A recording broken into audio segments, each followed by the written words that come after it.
নমস্কার বন্ধুরা, কেমন আছো সবাই? আশা করি সবাই ভালোই আছো।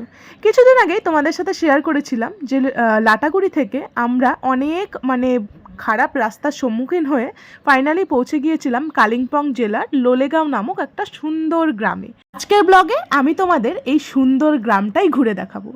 আর এখানে আসার পর যা হলো, কি কি খেলাম, আদৌ কি থাকার রুম পেলাম নাকি পাহাড়ের গায়েই ঘুরে বেড়ালাম, সবই কিন্তু আজকে এই ভিডিওতে তোমাদের সাথে আমি শেয়ার করে নেব। তার জন্য ভিডিওটা লাস্ট অবধি দেখতে হবে। আমরা প্রায় 3টে নাগাদ পৌঁছে গিয়েছিলাম লোলেগাঁওতে। এই দেখো, এখানে কিন্তু আমরা নেমে পড়েছি, এটাই হলো লোলেগাঁও।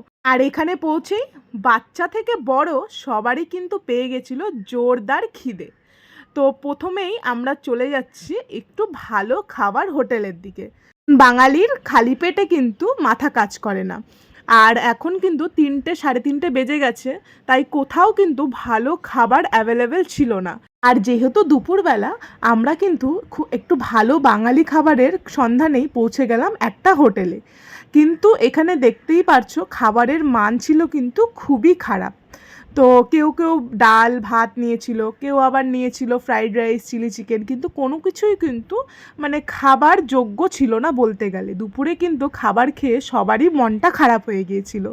দেখো এখানে সবাই ভাবছে খাবে কি খাবে না, কিন্তু বাচ্চাদের আমরা খাইয়ে দিয়েছিলাম, কারণ বাচ্চাদের খালি পেটে রাখা উচিত ছিল না।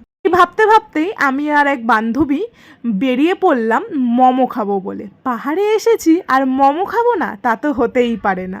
তো আমরা ভাবলাম এই ডাল ভাত তো বাড়িতে খেতেই থাকি, আর তাই চলে এলাম রাস্তার ধারের একটি ছোট্ট দোকানে। এখানে এসেই আমরা অর্ডার দিয়ে দিলাম চিকেন মোমোর। আর দেখো ফাইনালি আমাদের হাতে কিন্তু মোমোও চলে এসেছে। বিশ্বাস করো, মোমোটা এত ইয়াম্মি আর এত জুসি ছিল কি বলবো। এক প্লেট নিয়েছিল কিন্তু 70 রুপিস, কিন্তু খেতে ছিল অসাধারণ। এটা আর বলে বোঝাতে হবে না, পাহাড়ের মোমো অলওয়েজ বেস্ট হবেই। তারপরেই আমরা নিয়ে নিলাম এক প্লেট করে মিক্সড চাউমিন।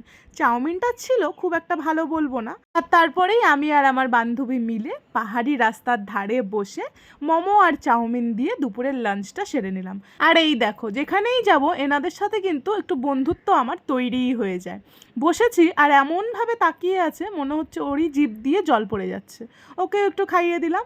এই দেখো, এখানকার পাহাড়ি ফুল আর পাহাড়ি শীতল হাওয়া গায়ে লাগলে কিন্তু এমনি মনটা শীতল হয়ে যায়। তারপর আমরা কিন্তু আর রুমে ঢুকিনি, কারণ রুম কিন্তু পাওয়া যাচ্ছিল না খুব একটা। এই কারণে লোলেগাঁওতে এসে যেখানে আমরা নেমেছিলাম ওর অপোজিটেই কিন্তু ছিল এই ইকো পার্কটা। এখানকার এন্ট্রি ছিল 20 রুপিস করে পার হেড। তো আমরা সবাই মিলে কিন্তু পার্কে ঢুকে যাব এখন। আর আমার বড়রা রুম পেয়ে গেছে, আমরা কোনো হোমস্টে পাইনি, কারণ সানডে ছিল আর আগে থেকে আমাদের কোনো বুকিং ছিল না। তার জন্য কিন্তু আমরা খুব সুন্দর একটা হোটেল পেয়েছিলাম, সেটাও কিন্তু তোমাদের সাথে একটু পরে আমি শেয়ার করব। এই দেখো, আমরা চলে এসেছি এই ছোট্ট একটা সুন্দর পাহাড়ি পার্কে। খুবই সুন্দর ছিল পার্কটা। এখানে খুব সুন্দর করে আই লাভ লোলেগাঁও লেখা ছিল। তার পাশেই কিন্তু ফুলের একটা খুব সুন্দর একটা ফটো তোলার পয়েন্ট করা ছিল, জানো তো। আর পুরো পার্কটা নিচের দিকে ছিল পাইন গাছে ভরা। এত সুন্দর লাগছিল না, কি বলবো তোমাদেরকে। চলো তোমাদেরকে এখন পার্কের ভেতরটা ঘুরে দেখাই।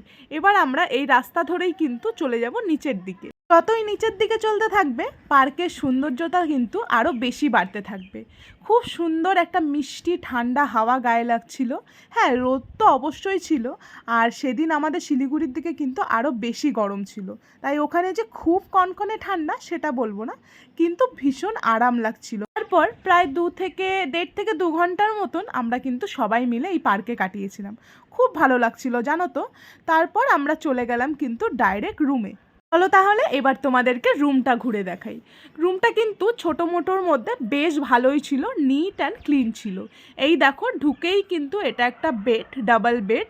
আর আমার বর আগেই ঢুকে গেছে, জামা ফ্রেশ হয়ে গেছে, তার জন্য কিন্তু রুমটাকে একটু নোংরা করে রেখে দিয়েছে। আর বেডের অপোজিটেই কিন্তু ছিল একটা টিভি, আর এখানে ছিল বিশাল বড় একটা উইন্ডো। তার পাশেই কিন্তু একটা মিরর ছিল খুব সুন্দর, আর মিররের পিছনেই ছিল একটা ওয়ার্ড্রপ। ওয়ার্ড্রপটা খুলে দেখাই তোমাদেরকে। সবই কিন্তু ছিল নিট অ্যান্ড ক্লিন। আর বললাম আমার বর আগেই ফ্রেশ হয়ে গেছে রুমে এসে, তার জন্য কিন্তু এখানে ড্রেস সব ছেড়ে রেখে দিয়েছে। তো চলো এরপরে তোমাদেরকে দেখাই রুমের সাথেই আমরা কিন্তু পেয়ে গিয়েছিলাম বিশাল বড় একটা উইন্ডো।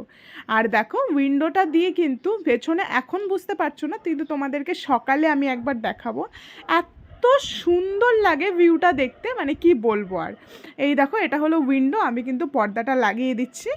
আর এই যে বেড, এই দিক দিয়ে গেলেই কিন্তু এই যে একটা ওয়াশরুমটাও ছিল বেশ ছোটো মোটো, কিন্তু আমি যে বলেছি নিট অ্যান্ড ক্লিন, এটাই কিন্তু সব মানে হোটেলেই দরকার। তো এটাও ওয়াশরুমটাও কিন্তু ছিল বেশ নিট অ্যান্ড ক্লিন, তো আমাদের কিন্তু বেশ পছন্দ হয়েছে।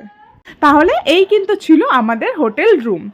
আর আমরা যেহেতু অনেকগুলো ফ্যামিলি ছিলাম, সবার রুমগুলোই কিন্তু ছিল একদম পাশাপাশি। আর এই যে দরজার পেছনেই কিন্তু সব রুলস রেগুলেশন টাইমিং সব কিছু কিন্তু মেনশন করাই আছে। আর এই দেখো বাইরেটা ভীষণ ভালো স্পেসিয়াস ছিল। আর এখান দিয়ে এই যে পরপর যে রুমগুলো আছে সবই কিন্তু আমাদের ছিল। এখন সবাই রুমের মধ্যে আছে, সবাই একটু রেস্ট নেবে, তারপরে কিন্তু বিকেলবেলা সবাই আবার একসাথে হব। এই যে তোমাদেরকে যে বলেছিলাম এটা হলো বিকেলবেলার ভিউটা, খুবই সুন্দর লাগছিল। হয়তো ক্যামেরাতে সেরকম বোঝা যাচ্ছে না, এখন সানসেটের টাইম, তো ভীষণ ভীষণ ভালো লাগছিলো উইন্ডো থেকে বসে বসে দেখতে। তো বন্ধুরা আজকের জন্য এখানেই, তোমাদের সাথে কিন্তু নেক্সট ব্লগে দেখা হচ্ছে। আর কি কি খেলাম এখানে এসে, কেমন মজা করলাম রাত থেকে সকাল অবধি, সবই কিন্তু নেক্সট ব্লগে তোমাদের সাথে শেয়ার করব। তাহলে আজকের জন্য এখানেই টাটা। আজকের ব্লগটা কেমন লাগলো আমাকে কিন্তু অবশ্যই জানাতে ভুলো না।